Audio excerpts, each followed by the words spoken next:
Right, we are live.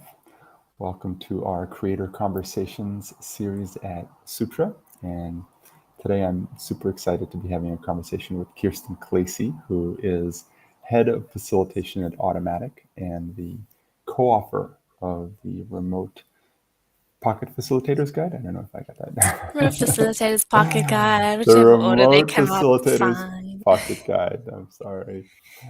Oh, And I'm super excited to have this conversation because Kirsten has a ton of experience with remote facilitation, and every time I've talked to you, it's just been super enlightening. And I was thinking maybe we could just start with you sharing a little bit about the kind of work that you're doing. So yeah, thanks. As you mentioned, I am at Automattic. So Automattic is one of the companies that I think went distributed in the very beginning. So since their inception, and the work that I'm doing is I co-run the learning division. And we do things quite differently at Automattic. So it's not like traditional L&D. There are just two of us, and we are coaches by profession. And our goal is to create meaningful learning experiences and a culture of learning across the organization. So that's Hmm. what I'm doing at the moment, and where I'm spending my time and getting energy and all that. Yeah. I feel like there's so much to unpack already in just what you said. So I'm going to start with what's closest to my heart, which is meaningful learning experience. Mm. What, and I imagine that means different things to many different people. So what does it mean in the context of Automatic and your work? What is a meaningful learning experience? Yeah, such a good question. So we've actually branded ourselves at Automattic as Learn and Create. So it's normally L&D, Mm, learning and mm, development, and we hmm. see it as Learn and Create because for us, a meaningful learning experience is one in which you learn something, like you really learn something, and then that flows into the act of creation, whether it's creating something for yourself or others or adapting something that already is, but it's meaningful if it flows out into the world in some way. Um, so that's one of the ways that we think about it is what do we create when we learn and what is made possible if we learn. That is a meaningful experience if something is made possible as a result of it. Hmm. And Yeah. the learning, is it like a combination of video time, or is it all entirely like text based and asynchronous? Like what does the average learning Mm. experience look like? Yeah. Well, one of the reasons I joined Automatic is because they're one of the advocates for asynchronous communication, and I was so curious to see what it was like because I had Hmm. seen it done so poorly in so many places. So I was like, what could it be like? Um, so the company's kind of default setting is towards And that means, just to be asynchronicity. clear, that means like text based, or is there other versions of async? So you can also send someone a video via Hmm. Slack, for example. Hmm. Synchronous is just real time back and forth. So you can have a synchronous conversation via text, right? Hmm. Sometimes in our Actually, it happens sometimes when you're interviewing at Automatic is you have a synchronous text-based interview. So you schedule Hmm. half an hour in the diary and you and the HR person jump onto Slack and text for half an hour. So Hmm. async is just without the expectation of a real-time reply. Okay, so Yeah. this is not async, right? We're No, having a this real, is yeah, this richly is beautiful, full surround sound okay, great. synchronous. Yeah. So Yeah, perfect. So we're talking about um, asynchronous learning, and what is, yeah. maybe just give me a little bit of texture around Mm, what that might look like for a person who's learning. yeah. Well, so I started by saying that Automatic's default setting is Hmm. async, and myself and my fellow coach are trying to calibrate like what is possible in the learning and connection space, Hmm. async versus where is sync really required. Hmm. And one of the phrases at Automatic is that synchronous time is sacred. So it's not that we shouldn't have synchronous time. We should just be really, really selective when we have it and what we use it for, because it's so expensive, right? Getting everyone on a call, especially when we're distributed from Hawaii to, New Zealand. Hmm. Um, that's expensive, and often there's many people sacrificing personal time to be there. So it's just about being selective of where you use that sacred time. And we're finding that in learning experiences, it's worth the synchronous time often. And so, to be truthful, we're trying to experiment more with the async learning and trying to create these meaningful, deep learning experiences.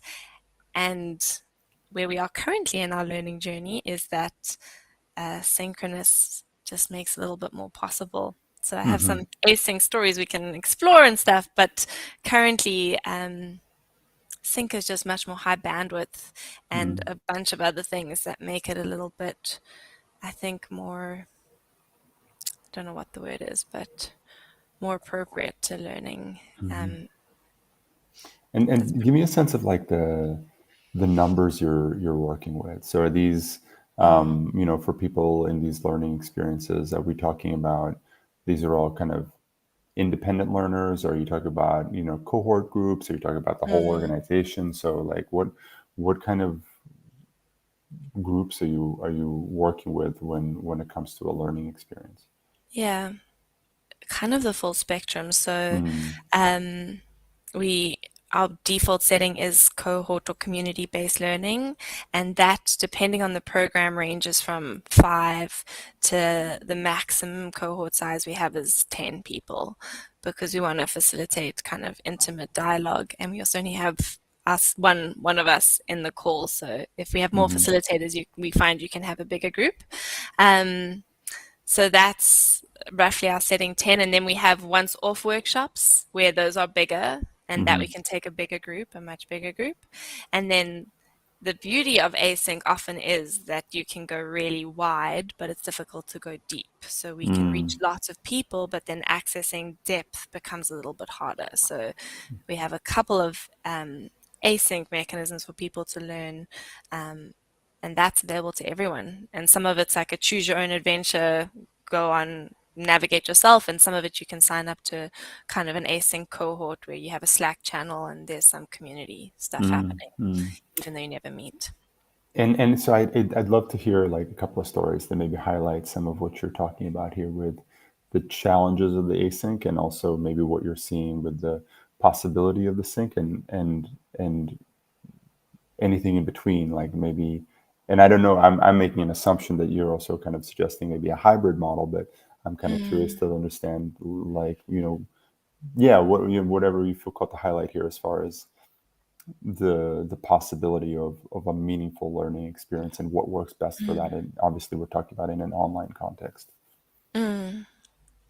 So let's maybe start with the experience of an async learning experience. And I think some context to set it up is there's different types of communication that we do that all come together to form a learning experience. And I've done like a bunch of research trying to detangle, like, from communication theory to like neuroscience, like what is different about async and sync.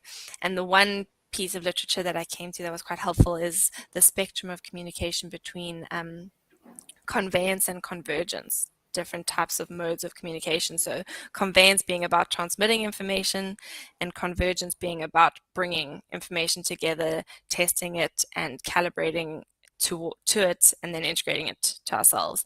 And so, and I will loop back around to your question. It's just, this is giving us some language to navigate some of the Please, yeah, complexities. please. um, so conveyance, I think, is really easy async, where you're sending out a message and people need a bit of time to digest it. It's easy to consume information, right? And so that is the one spectrum. And in a learning experience, I think that's what's easy, is sending out information. So when we have async cohorts or async,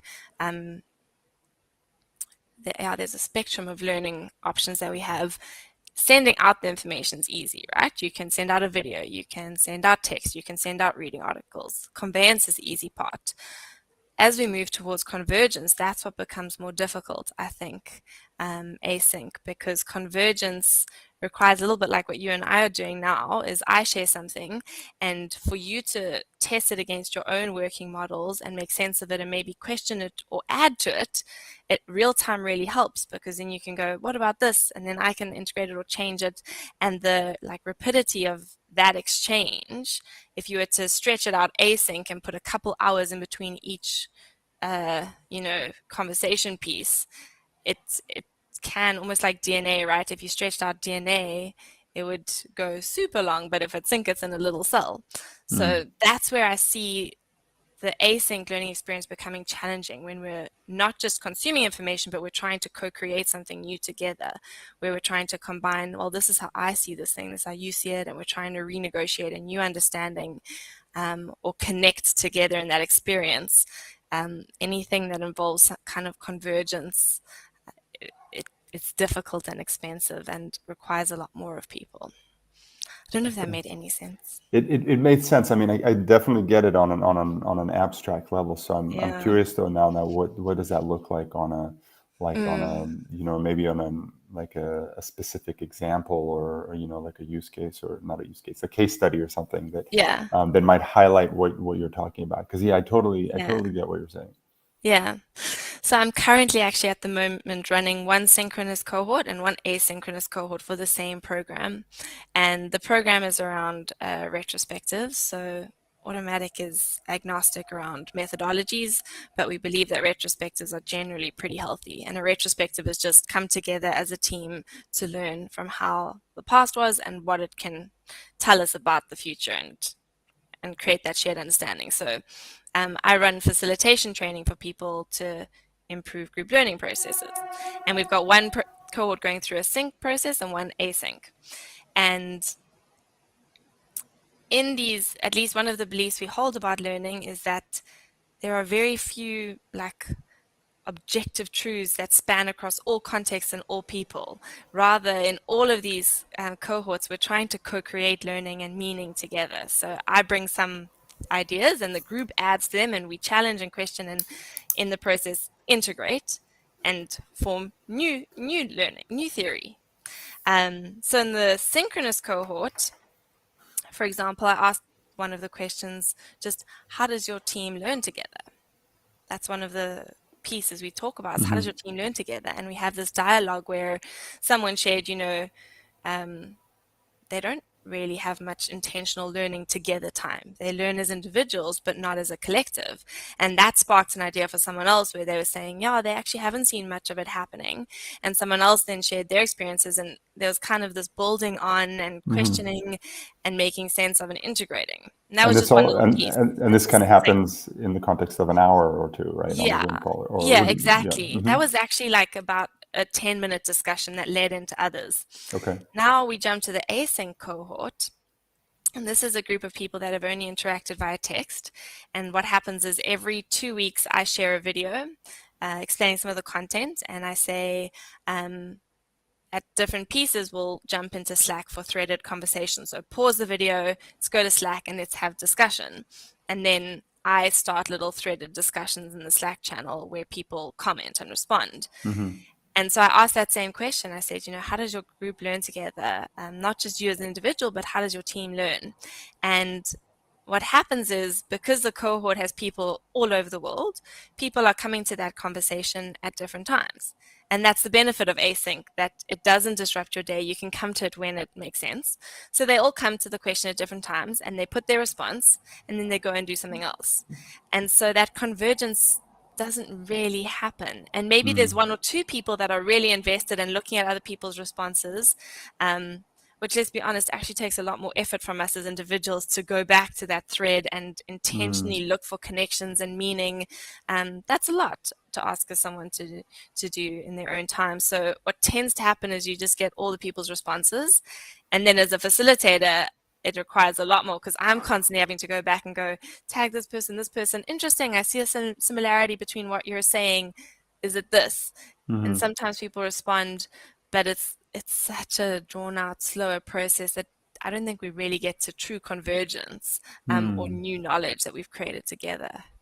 Interesting. Does Yeah. I mean, that look it more does make sense. practical? Yeah, it is one of the challenges with an online discussion space, or, I find, or maybe kind of to your point, like people don't come back to it, or a small percentage of people Mm, are very active. But um, I guess it's a question of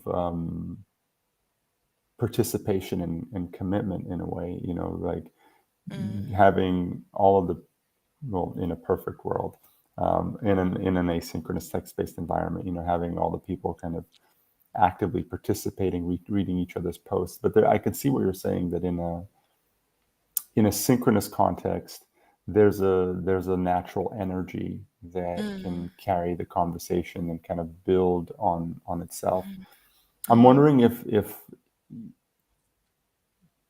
I guess one of the theories that I'm always exploring is that in an asynchronous context, people have more spaciousness to kind of mm, reflect more deeply. But in practice, sometimes that could mean, too much. If someone shares like 5 paragraphs or something like that, or mm. um, so I'm wondering, what other pros and cons you see to the text-based format. Like, is there anything that you've seen in the text-based format that you'd say um, is better than the face-to-face format? I mean, obviously, you're saying the benefit of asynchronous is the accessibility, is that you don't need to be on the same call at the same time, and that's obviously a huge benefit.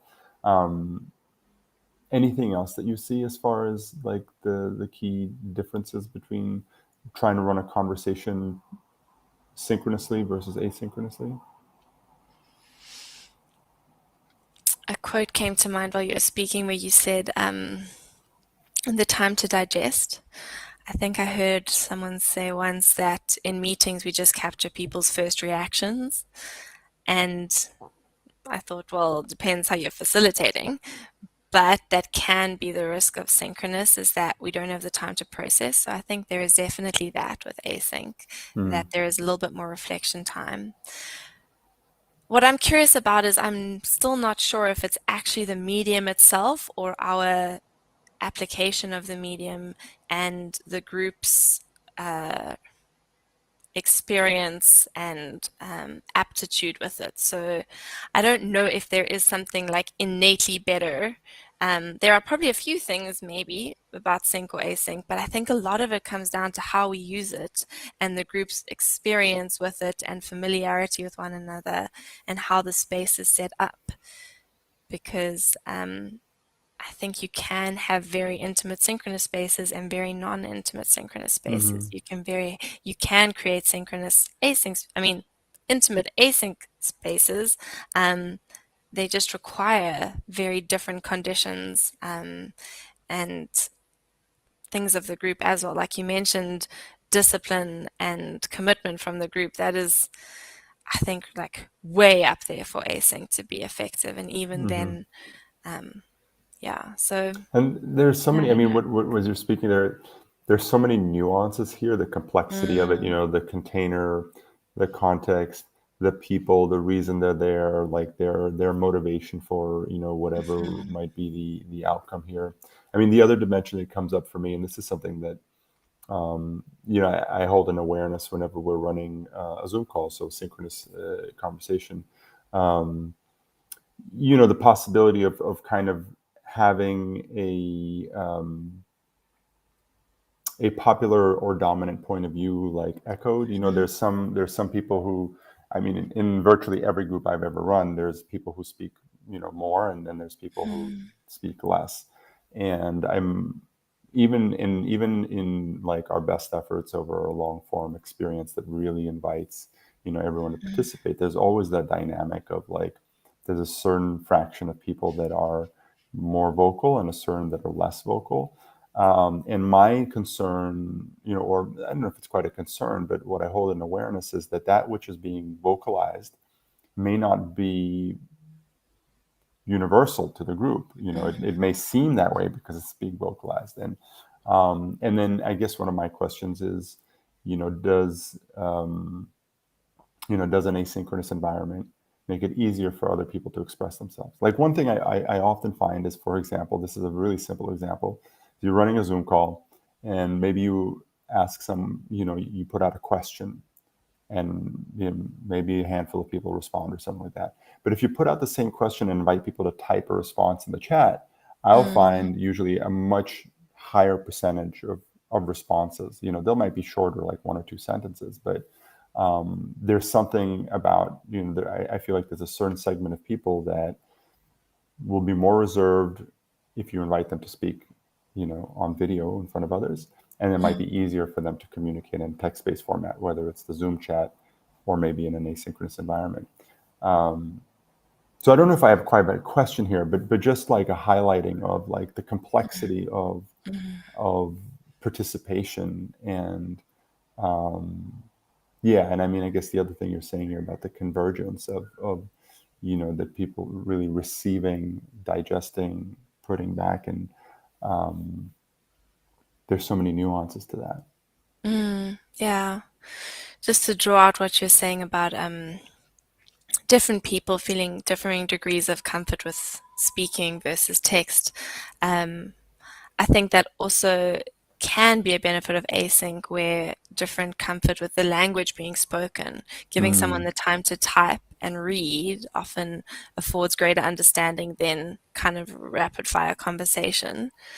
So that can be a benefit, but like you say, there's additional complexity than just that because we have also found that some people find the act of writing actually quite intimidating, mm, and especially if it's writing in the open on a forum, that mm, can feel like a bigger barrier than just maybe voicing a thought, which feels very I mean, when you speak in a meeting, it doesn't necessarily feel like what you're sharing has to be as refined as now I'm writing it. It's written, it's there for mm, everyone to mm-hmm, see. So again, I think it depends on the person and the context, and both have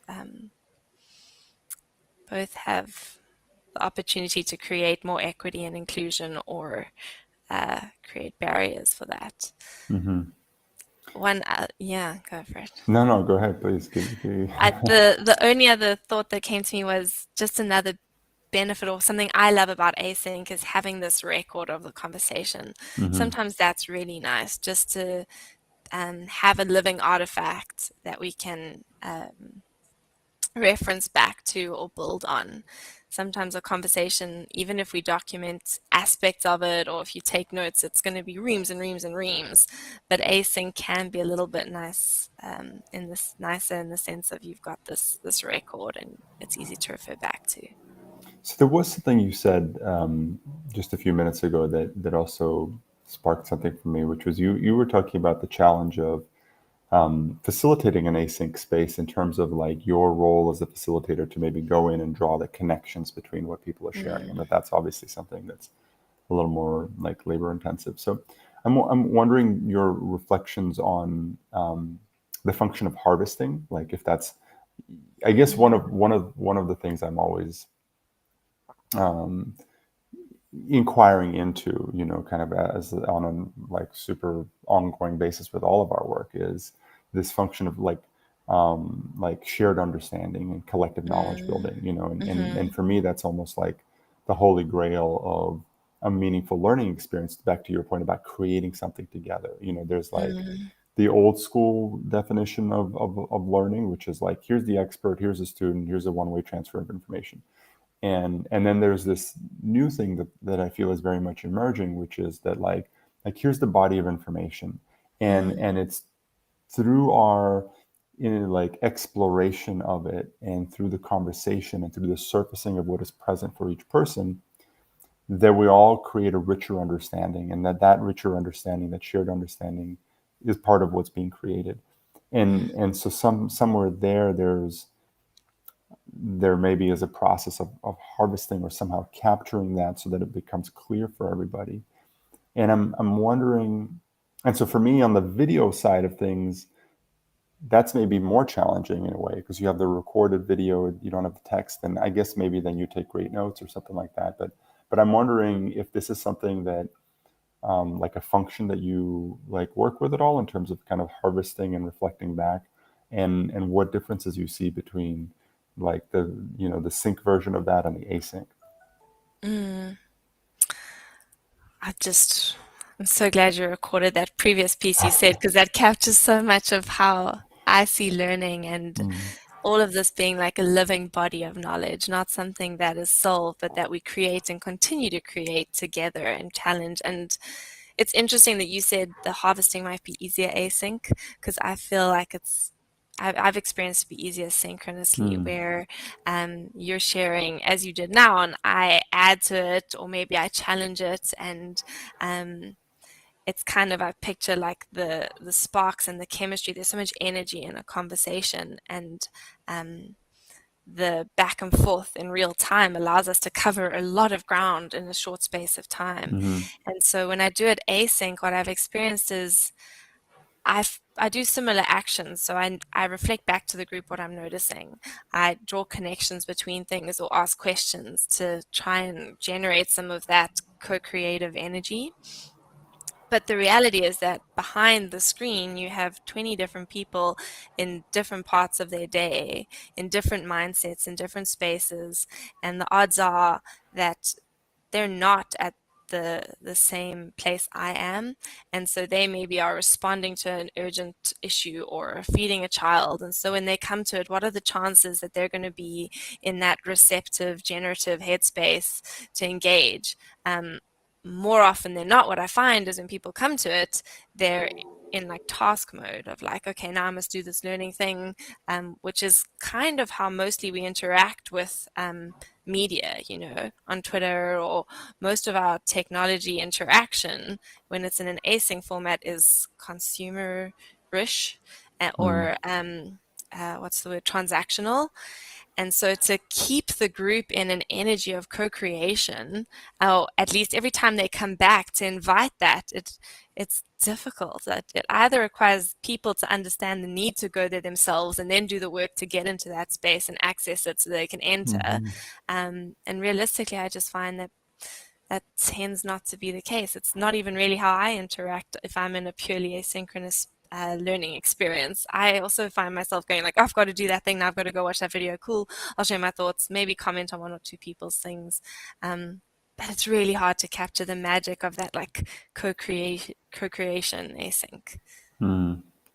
So what's the middle ground here? I mean, in terms of, you've got your, because we talked about, the reality of different people's predispositions and, Mm, and especially with this aspiration towards, diversity and inclusion and kind of, mm, you know, accommodating the different modalities and orientations of different people. And so I'm just curious where, if you're seeing any sort of like hybrid models that work, or mm, blended version, or if you're just starting to skew much more towards like synchronous learning, or if you're seeing like where one version works better and another works better, or like mm. what do you see as emerging with your Yeah. inquiry into this? Glad you used the word emerging, because it's emerging and it is going to change and evolve over time. So I'm not wedded to the current position I hold, which is that I think there's a couple continuums, right? So if we look at learning as, I sometimes ask myself, are there things which don't require co-creation? Are there skills which are actually just like, I don't know, how to give someone an injection? Like there is a way to do it or not, right? Um, or Nice there's, example. yeah, I don't want you learning that on me. exactly. And we don't need to keep innovating. Like let's do what's right. Is there a binary skill set there? And so if there is a continuum of that to what we're talking about, which is co-creation and generative, I think that async is really helpful when we're learning those kind of skills, because the need for convergence is less there. So the one position I hold loosely at the moment is if it's very tangible, confined, boxable skills, we can do that async. If it's where we want to move into more co-creative, generative, community-based learning, then some kind of synchronous space is really helpful. That's the one thing.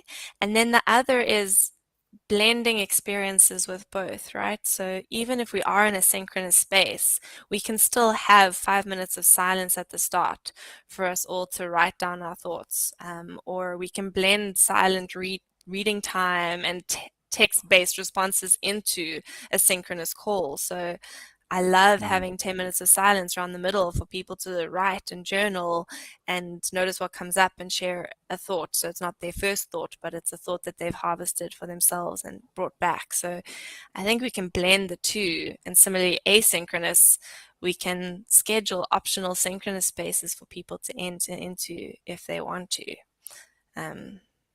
So there's also a blended option, I think. And have you explored? So one of the things that we explore a lot, and again, this is something that's very much like an emergent um, process for us, is I mean, yeah. So I'll just back up a little bit. I think one of the challenges with purely synchronous interaction is the challenge of time. You have a 2 hour Zoom call, you have a group of people. There's only so much you can do in that time, and particularly online, that's a if you get much past 2 hours without a break or something, that it's just too much. So that's one of the big distinctions between in person versus online.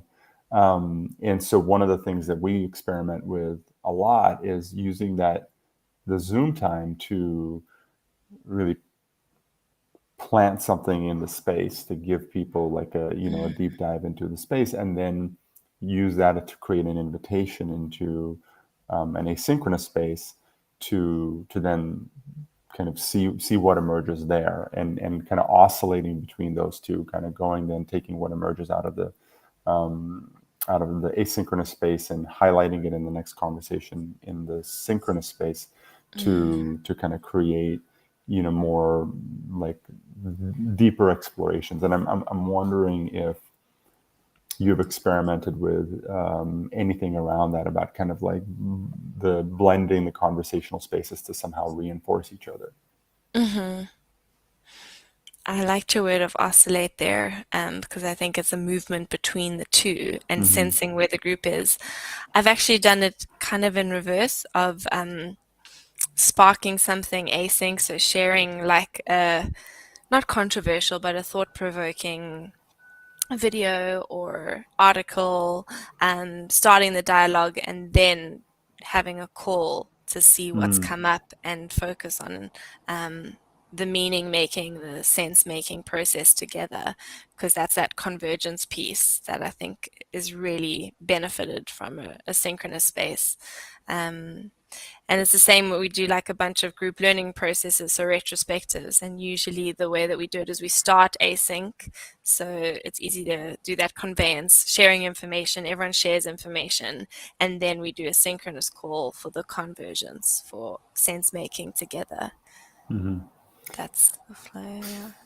I'm curious about like the distinctions between. I'm kind of like jumping here a little bit, but so I guess when it comes to people, there's a context of like meeting, there's a context of like collaboration, and there's a context of learning. And I'm curious, like in your remote work, about like if you see distinctions, like what are the maybe some of the big distinctions you see between those contexts, where you're organizing an asynchronous or a remote meeting versus a learning experience, and how what are the like differences between those kind of contexts. What do you see as a meeting, just out of interest? I guess a meeting, well, in a learning experience, right? We're here to learn something together, and a meeting is like, what are we doing next, or let's catch up, or or a meeting around a particular project. So I mean, it's always learning in a way, but in the L&D context, you're learning a particular skill set, or something like that. Versus in a meeting, that learning context is less present. So I don't have, I mean, to me, they feel different, in maybe also in the structure of it, in that a learning experience is long form, can be long form, like several weeks or several months. And it's kind of more preemptively structured, whereas a meeting doesn't have that same. Meeting is more like let's get something done, or we're meeting for this purpose. So I'm curious if you've seen any, and the answer may be no.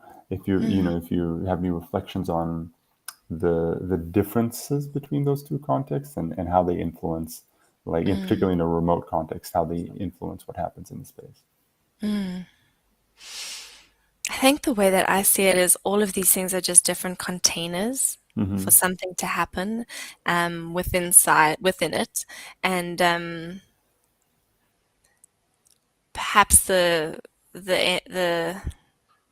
sides of the spectrum you defined as meeting versus learning. I think I see it as um, there's other things we can contrast. So how much of the process can we democratically do together versus is this an autocratic space? So for example, a presentation meeting is very different to a brainstorming meeting. Mm-hmm. And so I consider like how much of the work to be done is the responsibility of the group versus one person in that container.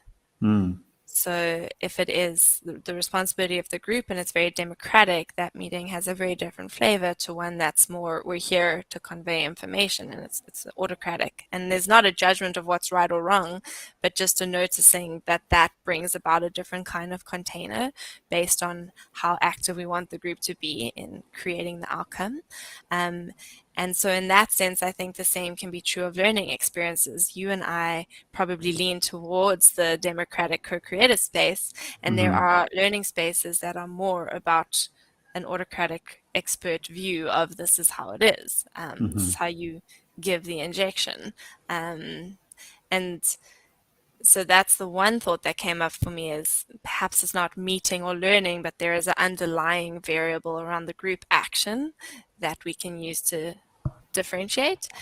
And then what I would also offer is that you mentioned learning experiences might be a part of a community's journey, and so that these communities are together for a while and they have this designed learning experience. And I think the same is actually true for teams. They've got all these different containers that become a part of their experience and their group narrative.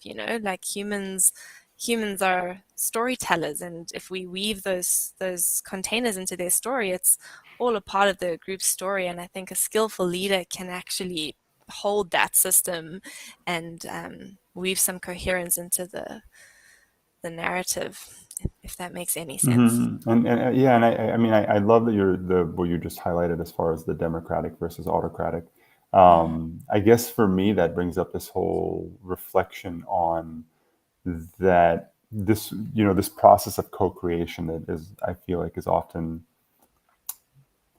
used casually, and the term is used casually. And what I mean by that is that what I find is that any group of people in reality really needs to learn how it's going to co-create. And mm, that's very much like that's very much a learning process, and that we take for granted that we mm, just put a group of people together, they should just be able to collaborate well. And it's one of my reflections on, we started this whole conversation around the meaningful learning experience, and earlier on kind of talked about, like, the meaningful learning experiences were something that is created. And I find in all, and I find in a learning experience, there's almost like two threads to it. There's the one thread of just like the subject, like, the topic, how to do the mm, injection or whatever. um, but then there's the other thread, which is, for me at least, as a course creator, is how do you make that transition from the, like, I'm running this experience to we're all kind of responsible for it, because that's, to me, that's the hardest road to navigate in a way, because mm, we're, like the road of, like, real participation, like where mm, everybody's realizing that the value of this learning experience comes from everyone's contribution. And ultimately the highest kind of node of, like, level of that is, like, where everyone feels responsible for the learning experience in some way. And I think, like, I don't know, mm, that's almost, at a level of like, you know, I don't know how many learning experiences I've been able to deliver where I really feel like everyone feels super responsible for it. But that's what I aspire to. Um, and I guess what, you know, just to kind of land what I'm saying here, I feel like part of that journey is really learning how to co-create, you know, because the learning experience will become meaningful as everybody feels like they're creating it, you know, like as everyone realizes it and realizes how to create it together. Because and that's the like, you know, there's like, how are we going to create this together? And yeah, I'm just wondering, you know, if you have any like reflections on that. It's a little bit kind of, we're getting a little bit into like the philosophy of it, that there is, you know, in my experience, there's kind of like the philosophy of co-creation and the practice and reality of it. And I'm always trying to navigate that road between the two. Yeah, yeah. It's, I mean, I love this stuff because we often have been, what we've been trying to do in creating an L&D team, which is actually our L&C team, is bridge the philosophy with the practical, because we've bumped our head against so much in the L&D industry that just doesn't feel aligned to our belief systems at Automattic. And one of the things that you've just articulated now is, in theory, we want to value co-creation, but in practice, what are some of the rituals or artifacts that exist in L&D that maybe actually run counter to that? And so what we've seen is a common one is, at the end of every session, sending out a survey to participants around rate the value of it for next time so that we can adapt. And what that does is it positions you as the person who's responsible for the container and everyone else as a consumer. And so we don't want that. We want to actually, as you mentioned, invite people to co-create this container with us. And it's difficult because we're not used to operating like that, but everyone to take responsibility for the space that we have. And so at the end of the session, rather have a quick conversation around how was that for us all and how do we like want to change it. And we do a little pulse check around how much value everyone got, but we discuss feedback openly at the end of the session. And then we have at the beginning of every session a piece where we actually call it co-creating our container, and we infuse it as the facilitators with a couple of agreements that we think will be helpful. And then each time we ask the group, is there anything else we need based on how last time was and where you are today? And so that's one practical way that we I see love this that. philosophy manifesting is it's so important that we evoke that sense of responsibility and ownership from the group, but practically, how do we do that? And a lot of what L&D traditionally gives us is actually counter to the value we're trying to hold. So trying to find our I own ways. really love that.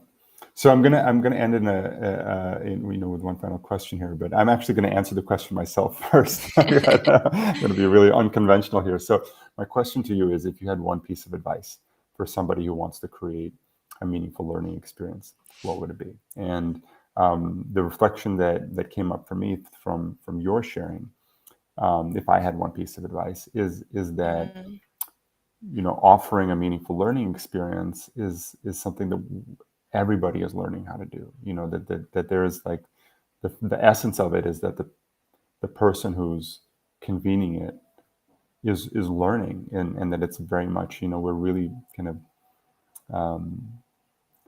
you know, opening up into uncharted territory of you know, and a really a new way of being together and creating these kinds of spaces that, you know, and creating a truly co-creative experience and learning what it, you know, how to co-create with a group of people. And this is what I love about the vehicle of a learning experience, is that it, you know, we live in a world where there are practical realities and everyone's super busy, everyone doesn't have, you know, a lot of time. And so a learning experience offers them something practical that they need, that helps them do their job better, but at the same time it offers an opportunity to practice co-creation, to practice like being with other people in a particular way. And that's what's fascinating to me. And the heart of that for me is that there isn't a way to do this, that like a right way. There isn't like a textbook that's like, do this like this and you're good. That's a learning. And I feel like when you really get that, for me at least, when I really got that, it let me kind of relax a little bit. I wasn't like, oh my God, I don't know how to do this, and there are all these other people that do it so well.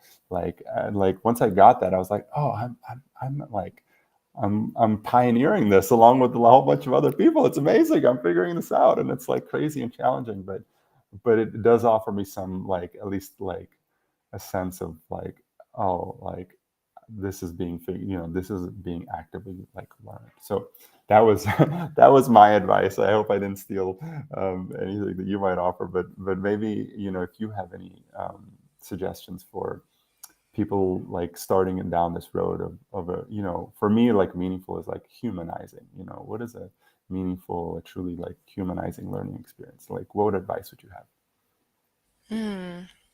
I love the point you shared. So +1 to that. And it's not profound, but the thing that just kept coming to me was model in yourself what you would like for your space. Mm, Um, and embody it and ground yourself in it. And like an example of that, I had someone reach out to me, a facilitator, saying, when you have that discussion at the end of a session around how did it go and how much value did people get, and you see that it wasn't a perfect number, and the group has a conversation, how do you not like frizzle inside and feel like you've let the group down? Because obviously you want sparkles and rainbows. And I hadn't thought of that question for so long because I think I've been doing so much work to try and cultivate the same kindness and empathy and curiosity for myself as I do for everyone else who I'm holding through a learning space. And so I think it's very aligned to what you shared. But if we believe that co-creation is not just possible but necessary, what do we need to hold for ourselves in order to let that emerge? And it's mm, that comfort with unknowing. It's that comfort with uncertainty and complexity and questions that we can't answer. And society's told us we need to be the experts, and we're judged on our value as experts and the ability to answer questions. And now we're valuing actually something very different, which is our collective expertise that we're trying to access. And so when you feel that little voice coming up, like you couldn't answer the question, you weren't good enough, like noticing it, turning towards it, and bringing curiosity and compassion so that you can, really model mm. the philosophy first for yourself and then the group. We often do it the other way around.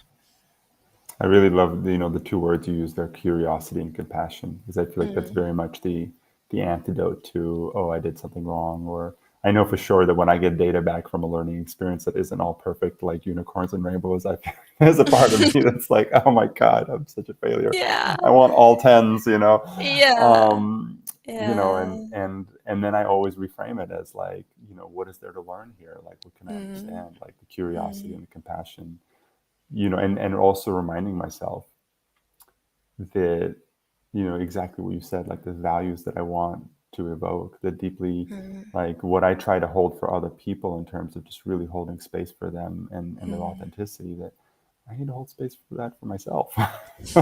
Yeah, exactly, exactly, which is way harder. It's sometimes easier Yeah. to do it for other people.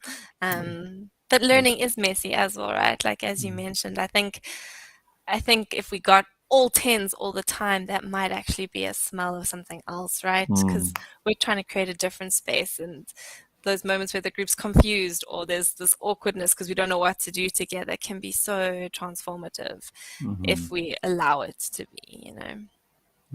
Yeah. Yeah. Kirsten, thank you so much. This has been, every time I talk to you, it's such a joy, and I really love excavating just the wealth of like wisdom and insight and experience that you have, and so thank you for sharing a little bit of that with us today. Likewise, likewise. Great conversation, and we'll keep learning and sharing because I think these things are going to change a lot over time. For sure. For me, this is the future. I mean, this Yeah. way of learning, this way of being, like this is the future, hmm and it's super exciting to be a part of that. So Yeah, thank you. agreed. Thank you, Lawrence, and I'll see you around. Yeah. See you around. Much love.